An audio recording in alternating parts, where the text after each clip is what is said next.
மகிழ்ச்சியான வாழ்க்கை என்ற அந்த தொழிற்பொருளிலே 3 முக்கியமான விடயங்கள் முன்னெடுக்கப்பட்டுக் கொண்டிருக்கின்றது. முதலாவது வறுமை ஒழித்தல், இரண்டாவது டீஜிட்டலைசேஷன் அதாவது இலத்திரமயமாக்கல், மூன்றாவது கிளீன் ஸ்ரீலங்கா. இந்த கிளீன் ஸ்ரீலங்கா செயற்திட்டத்தின் கீழ் அரசாங்கத்தினால் வழங்கப்படுகின்ற சேவைகளை கிராமத்திற்கு மக்களின் காலடிக்கு கொண்டு சென்று சேவை வழங்குதல் என்ற அந்த தொழிற்பொருளின் கீழே இந்த கிளீன் ஸ்ரீலங்கா என்ற செயற்திட்டம் முன்னெடுக்கப்பட்டுக் கொண்டிருக்கின்றது. அந்த வகையிலே நாங்கள் மன்னார் மாவட்டத்திலே பல்வேறுபட்ட செயற்திட்டங்கள் ஒவ்வொரு திணைக்களங்கள் ஊடாக முன்னெடுக்கப்பட்டுக் கொண்டிருக்கின்றது. மாநிலத்துக்குரிய திணைக்களங்களினால், மத்திய அரசின் திணைக்களங்களினால், மாவட்ட செயலகம் மற்றும் பிரதேச செயலகங்களினால் என்ற வகையிலே பல்வேறுபட்ட விதத்திலான கிளீன் ஸ்ரீலங்கா செயற்திட்டங்கள் முன்னெடுக்கப்பட்டுக் கொண்டிருக்கின்றது. அந்த வகையிலே மாவட்ட மற்றும் பிரதேச செயலகங்களின் மூலமாக விசேட மருத்துவ முகாம் மற்றும் விசேட நடமாடல் சேவைகள் நடைபெற்றுக் கொண்டு வருகின்றது. அந்த வகையிலே நாங்கள் முசலி பிரதேச செயலகத்திலும் மலை பிரதேச செயலகத்திலும் அந்த நடமாடல் சேவைகளை நடாத்தி மக்களை தீர்க்க முடியாத பிரச்சனைகளுக்கு நாங்கள் தீர்வினை வழங்கி இருக்கின்றோம்.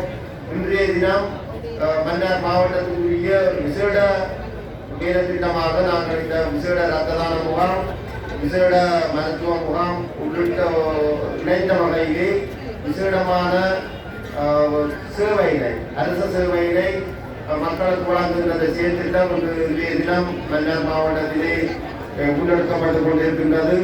எனவே அந்த வகையிலே இன்றைய நிகழ்வுக்கு நமது பிரதம விருந்தினராக வந்திருக்கின்ற நமது பிரதம விருந்தினர் அவர்களை இந்த சமயத்திலே வரவேற்றுக் கொள்கிறேன். எனவே உண்மையிலே இந்த நிகழ்ச்சி திட்டம் ஊடாக மக்கள் பூரணமான பயனினை நீங்கள் பெற்றுக்கொள்ள வேண்டும். இந்த உண்மையில கிளீன் ஸ்ரீலங்கா செயற்திட்டத்தின் முக்கியமான நோக்கமாக இருப்பது மக்களை நாம் இலங்கையரும் ஒருவர் என்ற அந்த குறையின் கீழே ஒரு ஒழுக்கமிக்க சட்டத்தை மதிக்கின்ற ஒரு சமுதாயமாக உருவாக்கப்படும் என்ற அந்த நோக்கத்தோடு தான் இந்த தூய்மையான ஸ்ரீலங்கா அல்லது கிளீன் ஸ்ரீலங்கா என்ற அந்த செயற்திட்டம் முன்னெடுக்கப்பட்டுக் கொண்டிருக்கின்றது. உண்மையில இலங்கையை பொறுத்தவரை நல்ல மிகவும் பொருத்தமான பல சட்டங்கள் எல்லாம் காணப்படுகிறது. ஆனால் அந்த சட்டங்களை நாங்கள் மதிக்காத காரணத்தினால் பல்வேறுபட்ட அந்த சட்ட மீறல்கள் பொதுமக்களுக்கான பாதிப்புகள் இடையூறுகள் எல்லாம் ஏற்படுகின்றது. ஏனைய நாடுகளை விட நமது இலங்கை அரசாங்கத்தின் சட்டம், போக்குவரத்து தொடர்பான சட்டம் மிகவும் சிறப்பானது, வலுவானது. ஆனால் அந்த சட்டங்களில் நாங்கள் சரியான முறையிலே பின்பற்றப்படாததன் காரணமாக நாங்கள் பல விபத்துக்கள், மரணங்கள் எல்லாம் இடம்பெற்றுக் கொண்டு வருகின்றது.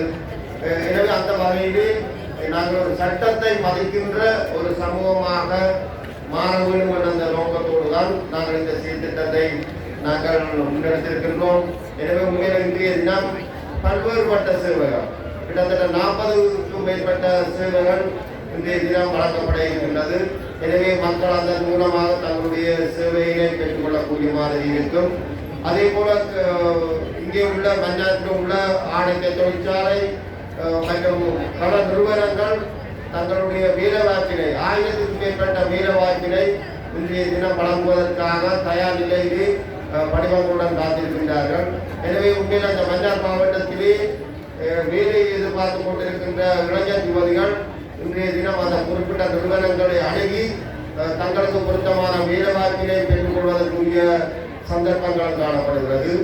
அதே போன்று பாடசாலையை முடித்துக் கொண்டிருக்கின்ற இளைஞர்கள் தங்களுக்கு பொருத்தமான 3ஆம் நிலை கல்விகளை தெரிவு செய்து அதன் மூலம் பயிற்சிகளை பெற்று தங்களுக்கு பொருத்தமான ஒரு வேலையினை பெற்றுக் கொள்வதற்குரிய சந்தர்ப்பங்களும் இன்றைய தினம் ஏற்பாடு செய்யப்பட்டிருக்கின்றது. எனவே இன்றைய இந்த விசேட நடமாடும் சேவை மூலமாக மக்கள் அனைவரும் நல்ல பயன்களை பெற்றுக் கொள்ள வேண்டும் என்று இந்த சந்தர்ப்பத்திலே பிரார்த்தித்து வேண்டி உங்களது தரவுகளை நிறைவு செய்கின்றேன். நன்றி, வணக்கம்.